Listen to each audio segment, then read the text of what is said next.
Bonjour à tous, nous sommes samedi 11, bienvenue pour ce point de la semaine. Nous allons aussi essayer de dégager quelques perspectives pour les jours à venir. Alors, le CAC cette semaine a inscrit un nouveau haut de 2 ans. Le Portugal réussit son émission obligataire, pardon.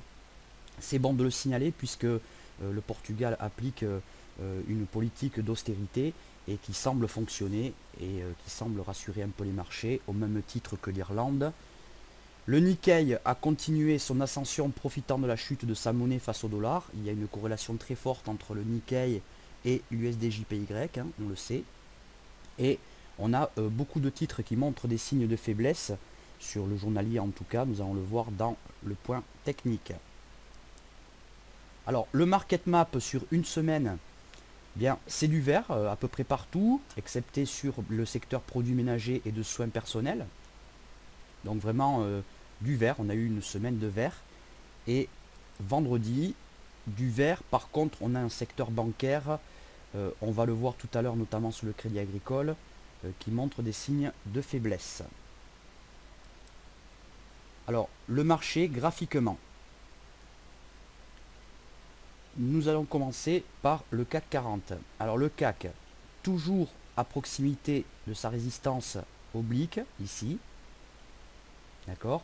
Il a essayé de la franchir vendredi. Dès l'ouverture, il a fait une belle accélération.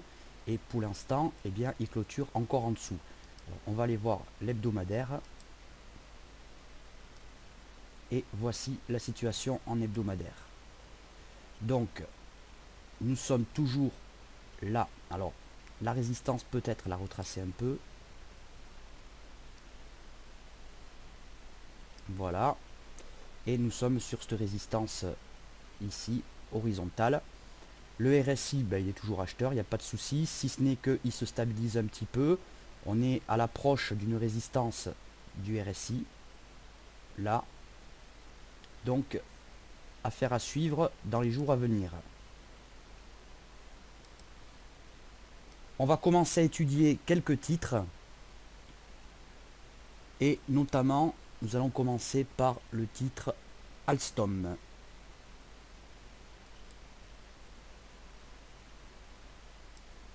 Alors Alstom, eh bien, on sait qu'il a bien dévissé toute cette semaine. Ceci étant, ici nous avons un doji. On peut même considérer que c'est un marteau. L'ombre est très faible ici. Il y a du volume. Donc nous avons une possible consolidation. Et on verra si on peut travailler ce titre à la baisse par la suite. Ensuite, nous allons aller voir le titre Crédit Agricole. Parce que Crédit Agricole, c'est intéressant. Voilà.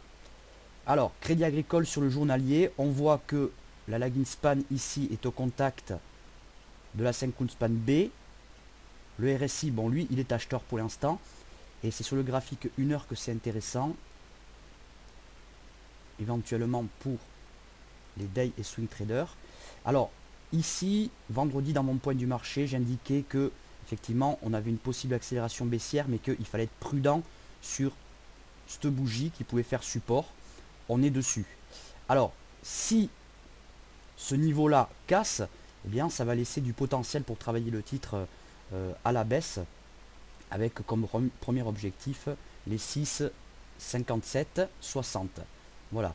Alors, est-ce que pour l'instant, on a une confirmation de ça? Non, si ce n'est que quand même on est en alerte parce que le RSI, eh bien, il a cassé un niveau important ici de support.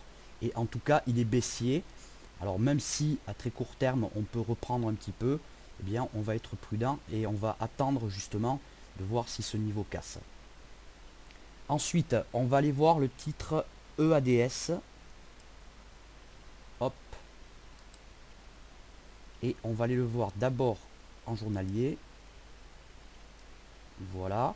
Alors, les indicateurs sont toujours acheteurs. Il y a quand même un manque de peps. Ceci étant, sur le graphique 1 heure, c'est toujours acheteur et bien acheteur. Voilà. Le RSI, il est bien au-dessus de sa zone de neutralité. Il est même sur un support. Il est vraiment très acheteur. Alors, sur l'intraday, c'est un titre qu'on va suivre. On voit quand même que les baissiers arrivent. D'accord. on a une perte de dynamique haussière qui est flagrante. Ceci étant, on est peut-être ici, enfin on est même en pattern possiblement correctif. Donc même en cas de continuation de la baisse, eh bien on sera prudent arrivé ici, si on y va, et on cherchera un point d'achat avec un potentiel certes assez limité, mais pour l'instant, étant donné que le graphique 1 heure est acheteur et journalier acheteur, il vaut mieux privilégier donc les positions acheteuses. On va aller voir le titre EDF.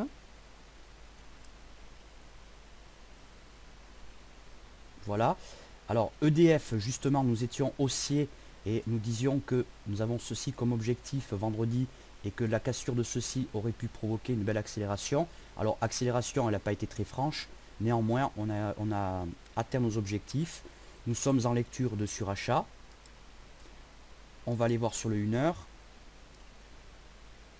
Idem, lecture de surachat. Journalier, lecture de surachat. Hebdo, pardon. Hebdo.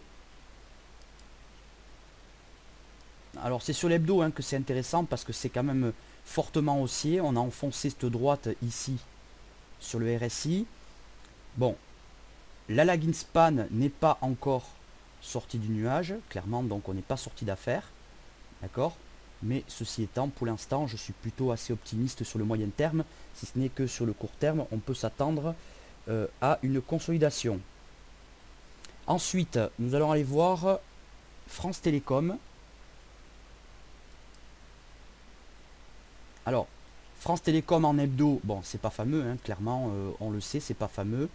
On est en légère reprise pour l'instant. Ceci étant, la tendance de fond est baissière, les indicateurs sont baissiers. On avait une stabilisation du RSI, ici.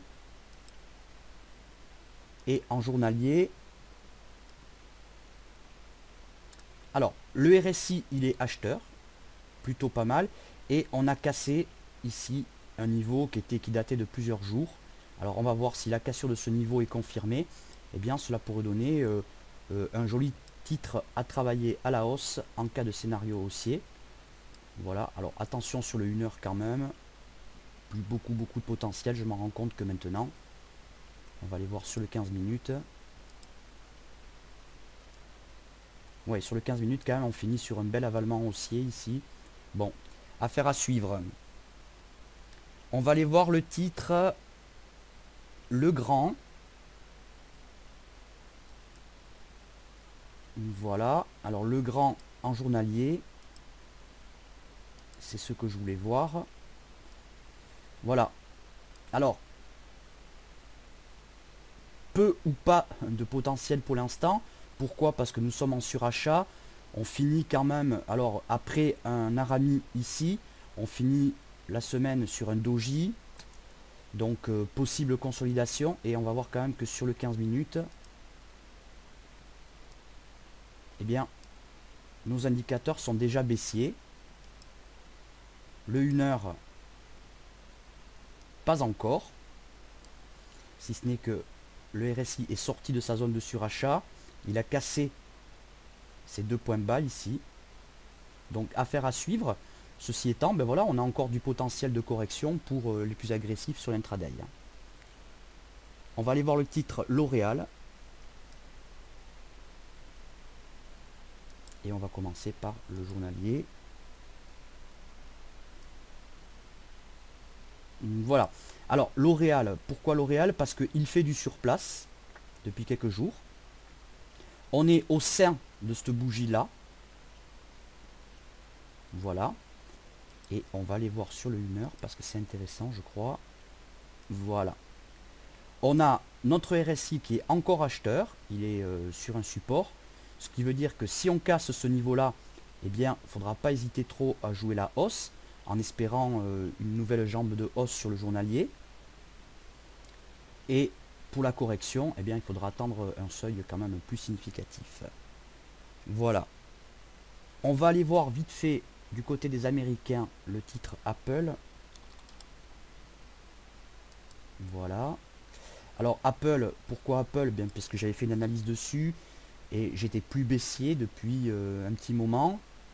et on avait signalé que ce niveau ici serait décisif. Alors on est dessus, le RSI il est acheteur pour l'instant, le stock il a du mal à aller dans sa survente, dans son surachat pardon, tout va se jouer là.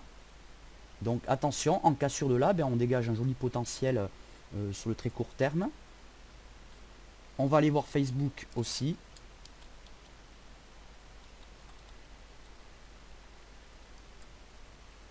Voilà, Facebook pareil, ici je déconseillais la vente pour plusieurs raisons. Hein. La première c'est qu'on était ici sur les 50% de retracement de la précédente hausse. Alors ceci étant, on a une info supplémentaire, ici on est en possible pattern correctif, donc prudence sur le titre Facebook, et là le RSI va nous en dire beaucoup sur la possible direction, puisque s'il casse cette petite droite là qui aura maintenu la reprise, eh bien nous pourrions donc repartir à la baisse sur le journalier. Voilà, écoutez, c'est tout pour le moment. Je vous remercie de votre attention. Donc vous voyez, on a pas mal de signes d'hésitation, pas mal de signes de faiblesse sur les graphiques journaliers. On a des scénarios haussiers et baissiers pour s'adapter à ce qui va se passer cette semaine. Je vous souhaite un bon week-end à tous et à bientôt.